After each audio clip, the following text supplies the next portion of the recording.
How do you think this played out? I know we like to look at who won this. Did Jerry Jones blink? Is it team friendly? Did Zeke get what he needed to get? Yes. Yes. Oh. Really, because, Jerry had to do this. There's just no way they go into the season without Zeke Elliott. And the only way to get Zeke Elliott is to make him the highest paid running back, to give him the highest salary, to give him the most, guaranteed money. They're beholden to him as a running back. Now, Jerry does things like he's going to get Dak signed. He'll get Amari Cooper signed. He's signing all these big deals. But you mentioned before about Jimmy Johnson, why, if they could only get along. Jimmy would have been the perfect coach in the salary cap era. Started out, I think 1 or 2 years of that.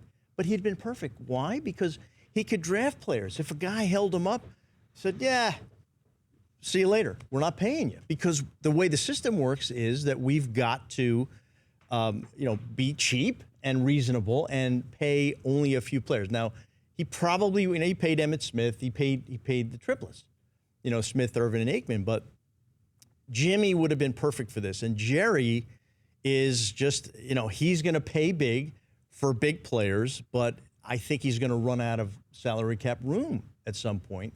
And that's the challenge of this system. And Jimmy was perfect at it. What is your philosophy on drafting a running back high? Because the Giants are going to go through this situation coming up with Saquon Barkley. They can't be surprised. If he performs, they're going to have to pay him.